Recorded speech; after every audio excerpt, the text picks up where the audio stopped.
अस्सलामुअलैकुम दोस्तों और साथियों, उम्मीद है आप लोग खैरियत से होंगे। आज की इस वीडियो में हम बात करेंगे 7 ऐसी अलामात के बारे में कि जो आप में मौजूद हैं। 7, 5, 6, 4, 2, 3 जितनी भी अलामात आपको मौजूद हैं, तो इसका मतलब है कि हो सकता है आपको कॉन्स्टिपेशन, कब्ज़ या कब्ज़ जिसे कहते हैं, वो आपको हो। और क्यों ज़रूरी है कि आपको जल्दी पता चलना, इसके बारे में मैं वीडियो के आखिर में ज़रूर आपसे थोड़ा शेयर करूँगा। उसमें पहली क्या बीमारी है, पहली क्या अलामत है कि अगर आपको आप जाते हैं वॉशरूम में स्टूल पास करने के लिए, पखाना करने के लिए, हफ्ते में अगर 3 से कम आए, तो ये इस तरफ इशारा करता है कि आपको कॉन्स्टिपेशन का मसला है। क्योंकि रूटीन में क्या होता है कि अगर आप ज़्यादा खाना खाते हो, रूटीन का जो खाना होता है ये, और अच्छे फाइबर वाला, कि ऐसा खाना जिसके अंदर फाइबर ज़्यादा मिकदार में मौजूद हो, वो खाते हो, तो फिर आपको जो स्टूल हैं वो एक हफ्ते में 3 से ज़्यादा आते हैं, और रोज़ाना आते हैं। वो सबसे एक अच्छी एक मतलब आपकी हालत होती है। आपने देखा होगा कि जब डॉक्टर आपको कहता है कि इर्रेगुलर बाउल मूवमेंट्स हैं, कि आपकी जो रेगुलर क्या होनी चाहिए कि हफ्ते में कम से कम 3 दफ़ा या उससे ज़्यादा आप पास करें, रोज़ाना पास करें। लेकिन अगर आप कम पास करते हैं तो ये इर्रेगुलर हो गई हैं, या बाज़ का तो किसी को लूज़ मोशन हो तो तब भी रेगुलर में आता है। लेकिन पहली क्या अलामत है कि अगर आप हफ्ते में 3 दफ़ा से कम जो है वो स्टूल पास करें। दूसरी अलामत है कि देखें, जब आप स्टूल पास करते हैं, आप पखाना करते हैं, तो आपको ज़ोर ज़्यादा नहीं लगाना चाहिए। लेकिन अगर आपको ज़्यादा ज़ोर लगाना पड़ता है, आप काफ़ी देर बैठे रहते हैं, काफ़ी ज़ोर लगाना पड़ता है, तो जो स्ट्रेनिंग इसको हम अंग्रेज़ी में कहते हैं, तो ये भी इस तरफ इशारा करता है कि आपको कब्ज़ हो सकती है, कॉन्स्टिपेशन हो सकती है। जो मैंने कहा था कि इसके नुकसानात होते हैं, तो यहाँ पे ही मैं आपको ज़िक्र कर देता हूँ कि देखें, अगर आपको कॉन्स्टिपेशन है, आपको ज़ोर लगाना पड़ता है, आपकी तवज्जो इस अलामत की तरफ नहीं जाती कि आपको ये मसला है, और आप अपने डॉक्टर से बात करके इसका इलाज नहीं करवाते, तो क्या नुकसान हो सकता है? ज़ोर लगाने से लोगों को बवासीर हो जाती है, हेमराइड्स हो जाते हैं, और बहुत सारे लोग जो हैं उनको हर्निया हो जाता है, और भी बहुत सारे जो यानी कि देखें, पेट का प्रेशर बढ़ता है और पूरे जिस्म पे प्रेशर पड़ता है, तो काफ़ी सारे मसाइल जन्म लेते हैं, तो स्ट्रेनिंग की वजह से। तो इस अलामत पे भी नज़र रखना बहुत ज़रूरी है। तीसरे नंबर पे है कि अगर किसी का पेट जो है वो फूला रहना शुरू हो जाए, और पेट का अफारा हो जाए, यानी कि ब्लोटिंग जिसको हम कहते हैं, कि वो शुरू हो जाए, तो ये भी इस तरफ इशारा करती है कि आपका जो मसला है वो कॉन्स्टिपेशन का है। क्योंकि ऐसी सूरत हाल में देखा यह गया कि जो बड़ी जो आंत होती है, उसका जो आखिरी हिस्सा होता है, जिसको हम सिग्मॉइड पोर्शन कहते हैं, कॉलन के बाद जो आता है, अगर वहाँ तक पहुँचते पहुँचते स्टूल फंस जाता है वहाँ पे, और उसके बाद वो क्या होगा कि गैस तक को इजाज़त नहीं मिलती बाहर निकलने की, तो ऐसी सूरत में आपका पेट फूलना शुरू हो जाता है, आपको अफारा हो जाता है, आपको लोग भी कहते हैं कि आपका जो पहले से ज़्यादा पेट फूला हुआ नज़र आता है, और आपको ख़ुद भी महसूस होता है, बेचैनी सी रहती है। तो ये भी इस तरफ इशारा करती है कि आपको कॉन्स्टिपेशन का मसला हो सकता है।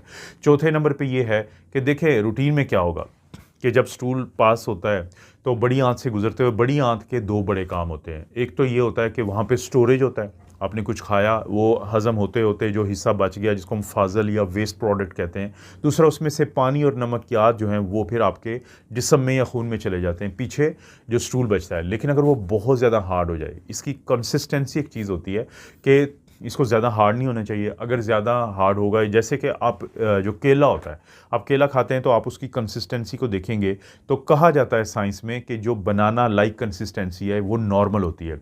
लेकिन अगर ये बहुत ज़्यादा सख्त हो जाए, तो ये भी कॉन्स्टिपेशन की तरफ इशारा करती है। और देखें, जैसे मैंने कहा था कि लोगों को बवासीर हो जाती है, वो लोग जो बहुत हार्ड स्टूल पास करने की कोशिश करते हैं, तो उनको एनल फिशर हो जाता है, एक ऐसा वहाँ पे ज़ख़म आ जाता है, चीरा आ जाता है, जो फिर बहुत ज़्यादा तंग करता है। तो हार्ड स्टूल भी एक अलामत है, निशानी है कि किसी को कॉन्स्टिपेशन या कब्ज़ का मसला है।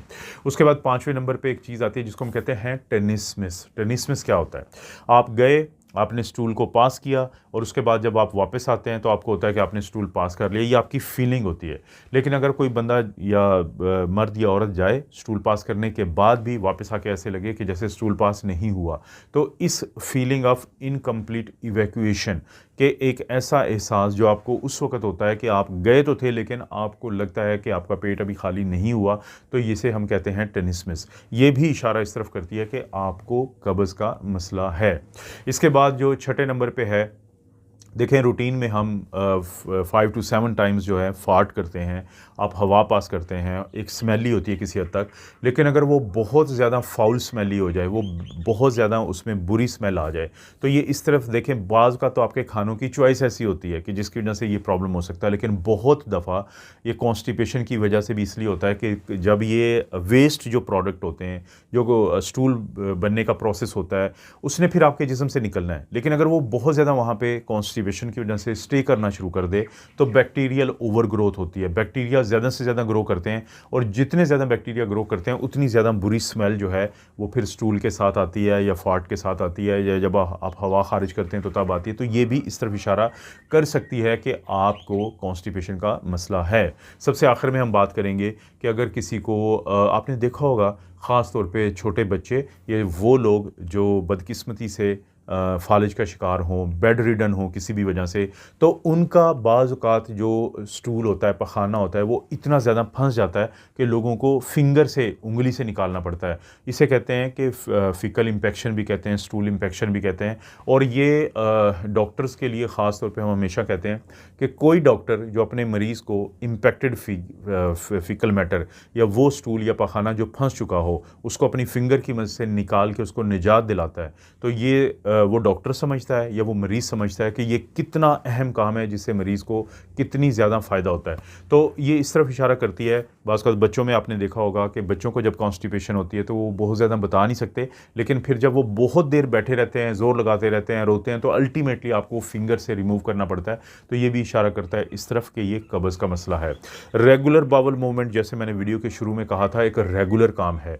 अगर आपके बावल मूवमेंट्स जो हैं वो ख़राब हो चुके हैं, अगर आपको कॉन्स्टिपेशन का मसला है और इन 7 में से कोई 1, 2 या 1 से ज़्यादा या 7 अलामात हैं, तो फ़ौरी तौर पे अपने डॉक्टर से बात करें। और अगर आपको डॉक्टर से बात करने में अभी प्रॉब्लम है, आप नहीं बात कर सकते, तो अपनी खुराक को देखें कि कहीं आप ऐसी खुराक तो ज़्यादा नहीं खा रहे जिसमें फ़ाइबर कम से कम है। मिसाल के तौर पे मोटी-मोटी बात कर देता हूँ कि अगर आप फ्रेंच फ्राइज़ खाते हैं, अगर आप समोसे खाते हैं, पकोड़े खाते हैं, मिठाइयाँ खाते हैं, नान खाते हैं, इस तरह की चीज़ें खाते हैं, तो ये फ़ाइबर इनके अंदर बहुत कम होता है। लेकिन अगर आप चाहते हैं कि खुराक की मदद से इसका इलाज कर लें, तो फ़ाइबर शामिल करें। फ़ाइबर क्या होता है? सैलड के अंदर खीरा है, आप बंद गोभी है, आप सब्ज़ियाँ खाएँ, आप फल ज़्यादा से ज़्यादा खाएँ, आप सेब लें, आप नाशपाती लें, आप अमरूद खाएँ, इस सब के अंदर फ़ाइबर है। तो जितना ज़्यादा फ़ाइबर होगा उतना ज़्यादा बल्क बनेगा। ये जो इस्पालस हस्क हम देते हैं, इसबगोल की जो एक छिलका होता है या भूसी होती है, वो क्या होता है कि अगर 6 ग्राम है तो उसके अंदर 5 ग्राम जो है उसके अंदर फ़ाइबर होता है। फ़ाइबर देते हैं तो आपका जो बावल मूवमेंट्स है वो रेगुलर हो जाते हैं। तो दोस्तों, ये है 7 वो अलामात जो कॉन्स्टिपेशन की होती हैं। आपको पता है मैं अपने तीनों चैनल पे जो मेडिकल की मालूमाती वीडियो बनाता रहता हूँ, तो आपसे रिक्वेस्ट है कि वीडियो को लाइक करें, अच्छा सा कमेंट कर दें। कोई चैनल को नहीं किया सब्सक्राइब तो ज़रूर करें, और हज़ारों वीडियोज़ में से कोई एक वीडियो भी आपको लगता है किसी दूसरे को फ़ायदा देगी तो उसको शेयर ज़रूर करें। आप अपना और अपनी फैमिली का ख्याल रखें। अल्लाह ताला आपको और आपकी फैमिली को हर किस्म की बुराई, बीमारी और आजमाइश में महफूज रखें।